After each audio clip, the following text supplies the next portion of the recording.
நேயர்களுக்கு வணக்கம். நாம் முன்னோர்கள் உப்ப சிந்தாத, அது மகாலட்சுமிக்கு சமம் அப்படின்னு சொல்லுவாங்க. வெறும் சுவைக்காக மட்டுமல்ல, வீட்டில் இருக்கும் எதிர்மறை ஆற்றலை நீக்கி செல்வ செழிப்பை ஈர்க்கும் அற்புதம் இந்த கல்லுப்புக்கு உண்டு. இன்று நாம் பார்க்க போகும் இந்த எளிய தாந்திரிக முறை உங்கள் வீட்டில் பணவரவை அதிகரித்து வறுமையை விரட்டக்கூடிய ஒரு தாந்திரிக பரிகாரம்.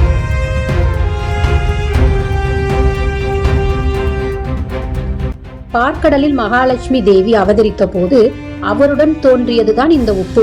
அதனால்தான் இதற்கு சமுத்திரராஜனின் மகள் அப்படிங்கிற பேரும் இருக்கு. கல்லுப்பு இருக்கும் இடத்துல சுக்கிர பகவானின் அருளும் மகாலட்சுமியின் கடாட்சமும் நிறைந்திருக்குமாம். எதிர்மறை அதிர்வுகளை, நெகட்டிவ் வைப்ரேஷன் உறிஞ்சும் சக்தி இதற்கு மிக அதிகமாம். அதனால இது ஒரு சிறிய கண்ணாடி கிண்ணத்தை எடுத்துக்கோங்க. பிளாஸ்டிக் பயன்படுத்தக்கூடாது. அதுல சுத்தமான கல்லுப்புவை நிரப்பிக்கிங்க. அதன் மேல 4 இல்லைன்னா 5 கிராம்புகளை சொருகி மேல் பக்கமா பார்த்த மாதிரி சொருகி வச்சுக்கணும். இதை உங்கள் வீட்டின் வரவேற்பறை அல்லது பணம் வைக்கும் பீரோவில் கூட வைத்துக் கொள்ளலாம்.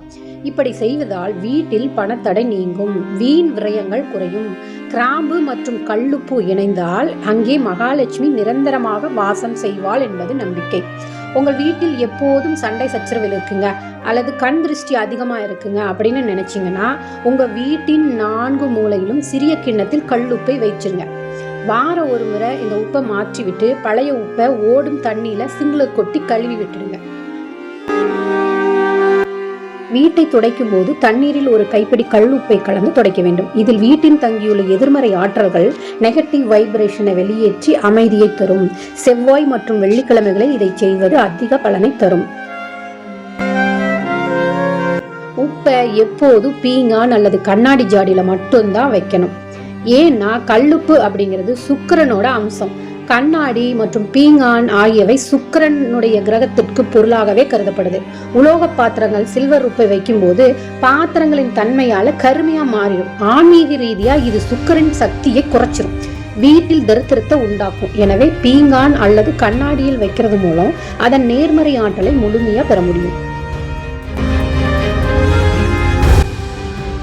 வெள்ளிக்கிழமையில உப்பு வாங்குவது மகாலட்சுமி வீட்டுக்கு அழைச்சிட்டு வர்றதுக்கு சமம். வெள்ளிக்கிழமை என்பது மகாலட்சுமிக்கு உகந்த நாள். பார்க்கடல்ல இருந்து லட்சுமி தேவி அவதரித்த போது அவரோட உப்பு தோன்றியதுன்னு எல்லாத்துக்கும் தெரியும். அதனாலதான் உப்பை சுக்கான வெள்ளிக்கிழமையில மகாலட்சுமியின் அம்சமான உப்பை நம்ம விலை கொடுத்து வாங்கும்போது நாமே முன் வந்து மகாலட்சுமி வீட்டுக்குள்ள அழைப்பதா அர்த்தம்.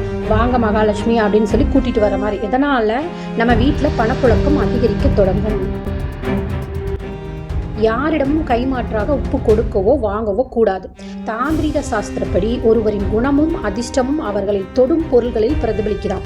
உப்பு ஒருவரது உடலில் உள்ள எதிர்மறை சக்திகளை ஈர்க்கும் தன்மை கொண்டதுனால நாம் உப்பை கையால நேரடியா மற்றவருக்கு கொடுக்கும்போது நம்மிடம் இருக்கும் அதிர்ஷ்டம் அவர்களுக்கு போகலாம் அல்லது அவர்களோட கர்ம வினைகள் நம்மை தொடரலாம் என்று சொல்லப்படுது. இதனாலதான் மனக்கசப்பை தவிர்க்க உப்பை எப்போதும் தட்டுல வச்சோ அல்லது கீழே வச்சோ கொடுக்கணும். மன உளைச்சல் அல்லது அதிக அளவு சோர்வு இருக்கும்போது குளிக்கும் தண்ணீரில் சிறிதளவு கல்லுப்பை கலந்து குளித்தால் நம் உடலை சுற்றியுள்ள ஆறா சுத்தமாகும். இது திருஷ்டி மற்றும் பிறரின் பொறாமை பார்வைகளால் ஏற்படும் பாதிப்புகளை நீக்கும். பரிகாரத்துக்காக வைக்கும் உப்பை 15 நாட்களுக்கு ஒரு முறை மாற்றிவிட்டு பழைய உப்பை தண்ணீரில் கரைத்து விட வேண்டும். பல கோயில்களை, குறிப்பா சிவன் மற்றும் முருகர் கோவில்கள்ல, அம்மன் கோவில்கள்ல பாத்தீங்கன்னா தீராத நோய்கள் நீங்க உப்பும் மிளகும் சேர்த்து போடும் வழக்கம் இருக்கிறது. நம் உடல்ல உள்ள நோய்கள் இந்த உப்பு கரைவது போல கரைய வேண்டும் என்பதே இந்த பின்னணியில் உள்ள நம்பிக்கை. அதே போல கெட்ட கனவுகள் அல்லது தூக்கத்தில் பயம் ஏற்படுபவர்கள் படுக்கைக்கு அடியில் ஒரு சிறிய கிண்ணத்தில் கல்லுப்பு வைத்து படுத்தால் அது தீய அதிர்வுகளை ஈர்த்து கொள்ளும். மறுநாள் காலை அந்த உப்பை யாருடைய காலிலும் படாமல் தண்ணீரில் கரைத்து விட வேண்டும். வியாபார தலங்களில் அல்லது வீட்டின் வாசலில் ஒரு கருப்பு துணியில் கல்லுப்பை கட்டி தொங்க விடுவார்கள். இது பொறாமை பார்வை மற்றும் கண் பீடை என்று சொல்லக்கூடிய தீய சக்திகளை உள்ளே நுழைய விடாமல் தடுக்கும் ஒரு தாந்திரீக முறையாகும்.